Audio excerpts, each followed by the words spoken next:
So you may already be aware of LG and Samsung's 360 cameras, but did you know that there's one that's been around for about 3 generations now? It's Joshua Vergara from Android Authority. What's going on, everybody? And this is the Ricoh Theta S.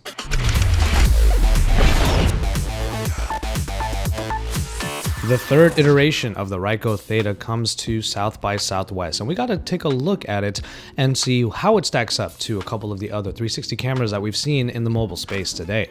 But the Ricoh Theta S is a high-spec model that complements the regular Theta and comes with high-resolution 1x2.3 12-megapixel CMOS sensors that both stitch together a 360 capture.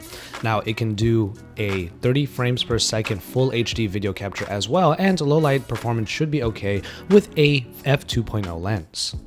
As we are going through the specs, the camera is able to take still images or long movies at a max length of 25 minutes long and be able to provide the 360 type of video that will be played on YouTube, Facebook, and even VR headsets. The Theta S connects to any smartphone using the Ricoh app, and you are able to send the images and the photos and videos to the smartphone when you need to. But inside of the Theta S is a 8-megapixel internal memory storage that is not bolstered by a micro SD card slot, however. But the connections on the bottom can be used to stream the content that is being captured by the Theta S live to either a laptop or to a display. The live streaming capabilities were really fun to look at, as they had an installation on the trade show floor at South by Southwest showing off the capabilities of live streaming when it was connected to a MacBook. And we have more information about that in the interview that you're going to be seeing in just a bit. Overall, the device is actually really sleek with a matted finish, but a high quality feel all around. And it's really easy to use, and you just have to point it up and press the shutter button after you select the mode over on the buttons on the side.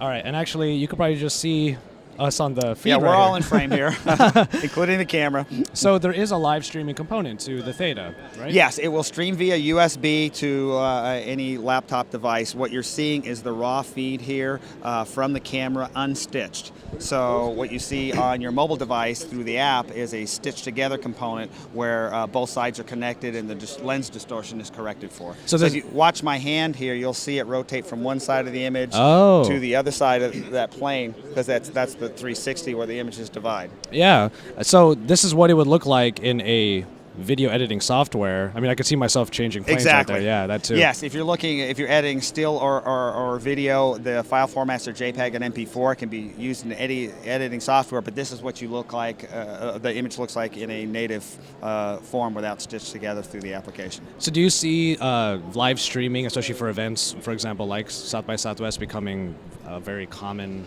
thing? I mean, we're already seeing it. Yes, we are. I think it's that we still have to have the software catch up with the hardware. Oh, fair. So you have to have stitching in here for most people to perceive it correctly. Do we have a feedback here? Is this what we're looking at? Yeah, right there? that is a new website that has come up that does have the software built on the back end called Hug. This is my Japanese coworker's page. So that's what it would look like on YouTube 360 site, for instance. Oh, all right. Yeah, this is very similar. But we're waiting to see that integration happen on more and more platforms out there. Oh, well, that's great. Well, yeah, as Mike just mentioned, the streaming is done via USB to this laptop currently right now in this case, and then it can be streamed like to this website right here, which is great.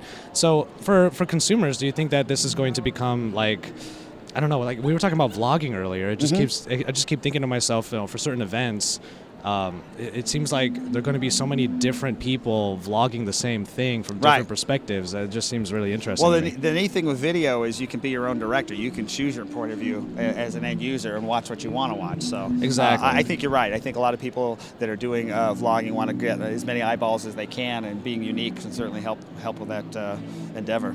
Yeah, definitely. The Ricoh Theta has been recently released and retails for $349. So if you're looking for a camera from a company that has been doing a 360 video for a little while now, Ricoh may be the great alternative that you have to upcoming peripherals like the Gear 360 and the LG 360. Keep it tuned to Android Authority for even more from South by Southwest as we bring you all of our coverage from Austin, Texas. But also, remember that we are your source for all things Android.